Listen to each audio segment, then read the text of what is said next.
Hey everybody, we're back for episode 7 of Bears Behind the Badge. Thanks for joining us. It's time for more reading. That's right. So it's time to grab a reading buddy. What else? Well, you want to get into proper reading mode. Which would be? Which means you got your whatever device you're watching on. Okay. You've got your stuffed animal, a.k.a. your reading buddy, ready to go. We're paying attention. We're going to listen. We're going to use our imaginations. So when we read the words first, and then we show the picture. But while we're reading, it's good practice to try to picture what we're reading what before, you're hearing. Right. Yeah, picture it in your brain. So you're almost picturing a movie in your brain about the book, and then we show you what the illustrator's impression or interpretation of the book is. Right, because everybody sees things differently, and the way you interpret something may be different than how the illustrator or the author did, and they're both okay. Yep. But we just want you to work on that imagination part of listening to someone read. That way you get in the habit of when you're reading, you will do the same thing as you go. And that will also help with your understanding of what's going on, remembering what's going on in the book, or what's called your reading comprehension. Right. The more you read, the better you get, the more fun it is. So it's time to read to... your reading buddies. Nope. It's time to read to succeed. Yes, that's our catchphrase that we say here. So some of us know that, and others. So let's try that together again. Okay, it's time to read to succeed. By all job. means. Oh, thank you. Boom. All right. Mr. Officer Jason's going Do to you want go me to first go today. Yes. Okay. Well, this one, shockingly enough, is one of my kids' favorite books. And it sort of applies. And you might see why. It's called Where Did Daddy's Hair Go? And you can see why maybe my kids might like this book. It's by Joe O'Connor, and it's illustrated by Henry Payne. My kids don't ask me that. Nope. Where Did Daddy's Hair Go? This is a good one. I like this. Here we go. Here we go. Here we go. Jeremiah Jensen was very excited. It was a bright sunny day at the ballpark, and he was at his first big league baseball game with his daddy. Jeremiah had never seen so many people in one place. And there he is with his dad, heading off to the baseball game. Hey, I noticed you misspoke a little on that. You misread. I did. I loved how you went back and just corrected it like nothing even happened. And I Good job. how I messed up right there, but Chad, he did not laugh at me or make me feel bad for making a mistake. We all make them. That's right. That's how we learn, too. Jeremiah's dad was also feeling good. He was with his son, enjoying the smells of the ballpark and watching his favorite team, just as he had done so many times with his own father, Jeremiah's grandpa. The score was tied 0-0, and suddenly there was the crack of a bat. One of the home team players had hit a home run. Jeremiah's dad jumped up from his seat and cheered loudly for his team. Then a large man seated behind them yelled, "Hey, Baldy, sit down." Wow. Rude. Hello. Should we be calling people names? I don't think so. Let's see what happens here. Jeremiah was startled and a little worried, but with a smile, his dad turned to the man and said, "How did you know my name?" The large man smiled back. Got him. That's a good way to handle something like that. That's right. Like he didn't get upset. He didn't get mad. He made a joke back, and the guy just smiled. Later, as they were driving home from the game, Jeremiah thought again about the large man. "Daddy, why did that man call you Baldy?" His dad smiled. "Because people who don't have much hair on their heads are considered bald." Jeremiah thought about this. Then he wondered what he might look like without hair. And that's a great picture of a little boy having a Jeremiah balding head. looks like with his dad's head of hair. Or lack thereof, yes. The next day, Jeremiah was sitting at the kitchen table with his dad. His dad was on the phone. Jeremiah wasn't paying much attention to what his father was saying, but he did hear one thing. "Ever since I lost my hair," Jeremiah didn't catch the rest of the sentence. He was thinking too hard about the first part. And there's Jeremiah listening to his dad on the phone. Have you ever said, ever since I lost my hair? I don't know if I've ever used that phrase. I don't know. Daddy lost his hair, Jeremiah thought. So that's what this is all about. A smile crept across his face. Well, then I'm going to find it. That will make Daddy very happy. He scooted off the seat and left the kitchen. The search for Daddy's hair had begun. Jeremiah started in the house. He looked in the closets, the cupboards, and drawers. Cupboards is another word for cabinets. And there's a couple of words in there that I really liked. I don't know if any of you guys like to read and write, but a smile crept across the face instead of he smiled. And then he scooted off his seat instead of he stood up and got up. Yeah. So very good writing. Yes. Yeah, good job. He looked in the bathtub. He looked in the garage. He even looked in the toilet. Nothing. Ugh. There he is. He even sees his reflection right here in the toilet. That's some clean water. Yes, it is. Venturing outside, Jeremiah continued his hunt for Daddy's hair. He looked in sewers, in trash cans, and under rocks. Probably a lot of bugs under there. He looked in his front yard and the backyard, even in the garden. Still nothing. He headed back to the house, discouraged. Where did Daddy's hair go? This I do not know. That's a good rhyme. Right in time. Where would hair go? And then Jeremiah had an idea. I wonder if other things lose their hair like Daddy did. Jeremiah thought of other things that looked like Daddy's head. A pencil eraser. A hill with no grass on top. And sure enough, look. Those things do kind of See? resemble. Yeah, see? Right here? Looks kind of like somebody else. Look. Looks like the top. Does that look like the hill? A little bit. Your head kind of looked like a hill. Yeah, or an eraser. A camel's hump. A turtle. Even a pig. Well, maybe the pig and the camel's hump had a little fuzz, but there wasn't a lot of it. But none of these things really lost their hair, Jeremiah thought. Some of them didn't have hair to begin with. He sighed and went into the den. His baby sister Rosemary was playing in the crib. Then it hit him. Rosemary had a smooth, shiny head, almost like Daddy's. Maybe he was just born like that, Jeremiah thought.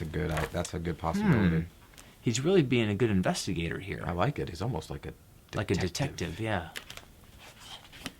He's trying to find answers. He's exploring and investigating, asking questions. Jeremiah found his father in the backyard. Dad, he asked, were you just born like that, with no hair? Many people are born nearly bald, replied his dad, even you. Yikes. Jeremiah felt his head to make sure his hair was still there. Well, then that's it. No. You see, I did eventually grow hair, but as I got older, my hair fell out little by little, Jeremiah's dad explained. So it was a gradual thing. It just didn't fall off and disappear one day. He didn't lose it like you would lose your keys or your phone. Jeremiah thought about what his father had said. He tried to picture what his dad would look like with hair. Would Daddy be a different person with hair? Jeremiah wondered.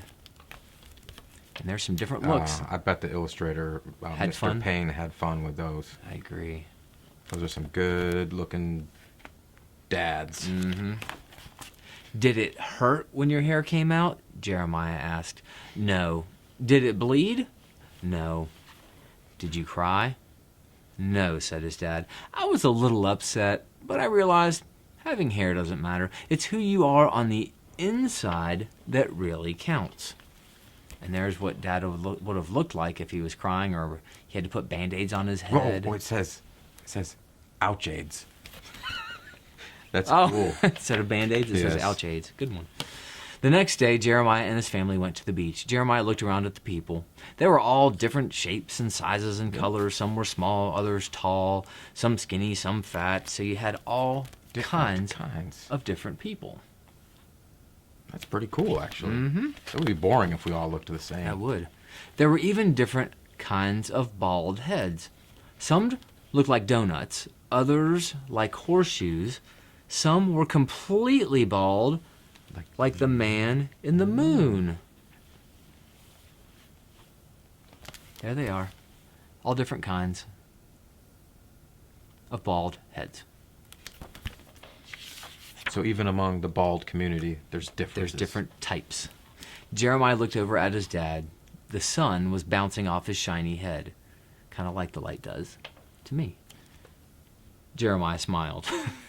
Daddy, he said, yes, Jeremiah, I don't need to look for your hair anymore. I think you are perfect just the way you are. I agree, Jeremiah. Yeah, That's a smart kid. that is a smart kid. So no matter how different we are, we're perfect just the way we are. That's right. What a good lesson. The end. Dun dun. Hey, Bum, bum. Thank you. well read, Thank you. and a very nice story, and you're bald. Yep. Got it. All right. What you got for us? I got a book. And it's called? A book today. I'm going to read this. Gilbert Goldfish Wants a Pet. Ooh. So the Have fish. you that's- have you ever heard of your pet wanting a pet? Well, it sounds like Gilbert is just the man. Oh boy. This is written by Kelly DiPuccio. I think that's good, yeah. And it was illustrated by Bob Shea. Let's see what's going on here. To any outsider, Gilbert had everything a goldfish could want. That looks a pretty cool place to live, don't you? He's got his own castle. Yeah. Have you ever lived in a fish bowl? I have not. Nor a castle. A magnificent stone castle, a treasure chest full of gold, and a feast of tasty flakes that fell from the sky just in time for breakfast every day. But the one thing Gilbert did not have was the very thing he wanted most desperately. A pet. Look at that. His castle, the food. When they feed him, he's thinking that food is coming down from the sky. Sometimes he imagined his pet would be small. Sometimes big. Sometimes really big. How about like an that? elephant. A fish with a pet elephant. I don't think... Do you guys think an elephant would fit in the fish tank? I don't Couldn't think so. breathe either. Well, I guess he could stick his trunk out. Yes, that's right. Maybe. Sometimes Gilbert imagined his pet would have fur, or feathers, or floppy ears. But every day and always, Gilbert imagined what it would be like to have a pet to care for and love. It's kind of nice, isn't it? Do you guys have pets? Do you care for and love your pets? I'm sure they do. I'm sure they Yeah. do. Then one day, Gilbert woke up to find a dog barking at him. Bark, bark, bark. Oh, I thought you would maybe do that. Do you Oh, want to no. try doing the barks? Bark, bark, bark. Very How was good. that? Gilbert blinked his eyes to make sure he wasn't dreaming. The dog wagged his tail and licked the bowl. Silly doggy. I think he might be happy. Does he think that dog is for him, maybe? I don't know. Gilbert swam around and around in happy circles. The dog ran around and around in happy circles, too. A pet, Gilbert glubbed. I have a pet. Oh, he's got a pet finally. Why would Gilbert glub? Because that's the sound it makes. Makes under the water. Under the water, like That's glub, right. glub, Yep. Glub, glub, glub. Oh, pet. I have a pet. That's right. You should have read the whole book like that. Ah, should have. The dog barked and barked and barked some more. Bark, bark, bark. Gilbert never dreamed his pet would be so noisy or so thirsty. A week passed. A very tired Gilbert woke up and the barky bark dog was gone. The castle was quiet again. Gilbert was just a teensy bit relieved. Look at what that doggy's doing to Gilbert's bowl. Drinking out of his hole. Oh, that's not where you get your water from, No. doggy. A few days later, Gilbert noticed a small gray mouse peering at him through the glass. Gilbert's little fishy heart went pitter-patter swish. The mouse licked her paws and sniffed the bowl. Gilbert swam around and around in happy circles. The mouse, who thought Gilbert was a large chunk of cheddar cheese, ran around and around in circles too. A pet, Gilbert glubbed happily. I have a quiet pet. Look, what's the mouse What was saying? that again? A pet. A pet, Gilbert glubbed happily. I have a quiet pet. Look, the mouse Chasing is that running fish. all around thinking. It's like a floating piece of cheese, Yes, I guess. I guess mice don't know. No, not that one at least. Nope. Squeaking all around. They both look happy, though. The mouse sniffed and sniffed and sniffed some more. When the hungry mouse determined that Gilbert was not, in fact, a block of cheese, she ran away. And she never came back. Gilbert's little fishy heart went pitter, patter, plop. That's a sad fish. Oh, but look. See, you can tell that the mouse is picturing cheese in her imagination, and he's just not looking like the cheese now. No. So she takes off. And she Poor was Gilbert. quiet. Yeah. She was quiet, not like the dog. More time passed, and Gilbert had just about given up on his dream when a fly landed on the rim of his bowl. Well, hello there, little fellow, Gilbert called out cheerfully. The startled fly buzzed around in circles. Buzz, buzz, buzz. Gilbert jumped up, and Wide-Eyed Fly was there to greet him in mid-air. Wow. Gilbert jumping out He's of the bowl. jumping out of his bowl there. Because they can't breathe when they're not in the water. No, but he was excited enough Yes. to jump out of the bowl. To say hi to the fly. A pet, Gilbert glubbed. I have a quiet, trebly thwack. Oh my. Poor fly and poor Gilbert. Ooh. He cried enough tears to fill a 10-gallon aquarium. Oh, goodness. Look what happened there. Someone used a fly swatter. To get the fly. Oops. I don't think they knew that was Gilbert's pet, but I hate that he's so sad. But I like the enough tears to fill a 10-gallon aquarium. That's a lot of tears. In the morning, Gilbert opened his eyes. Somebody was watching him. Gilbert gulped. Somebody flicked its long tail and wiry whiskers. Uh-oh. Gilbert cautiously swam around and around in circles. Oh, no. Somebody followed. Uh-oh. What could that be? What Whiskers? could whiskers and making Gilbert afraid? Does anybody know what animal really makes fishes fish? scared? I think I know. Gilbert jumped.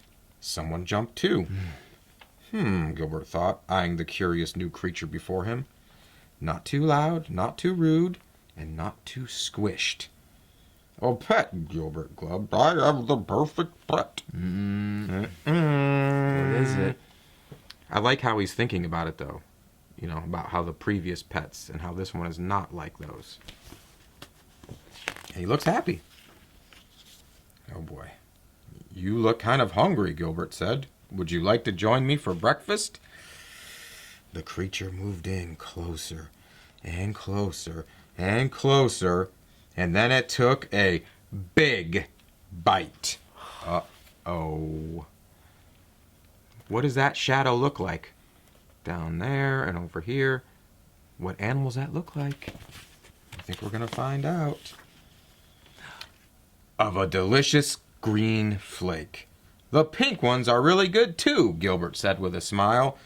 Oh my gosh, I'm so relieved. Would you like me to show you around the castle? A cat? Is that a catfish? It looks like a little catfish. Whew. I thought it was going to be a cat outside of the bowl. I did too. That was going to eat Gilbert. Or try. Yeah.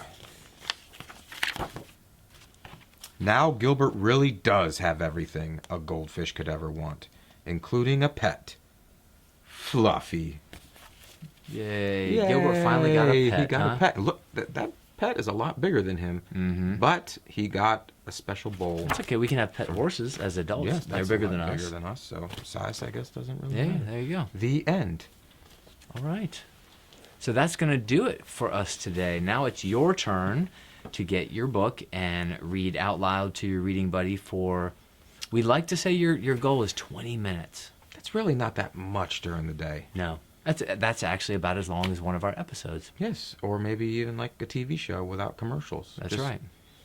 Very easy to do, but we'd really like you to commit to trying to do that each and every day. That way, over the summer, you'll keep your mind sharp, your imagination going, and when we go back to school, That's right. you guys are ready. That's right. So now take your time to read to To succeed. And we'll see you on the next episode Of Bears Behind the Badge.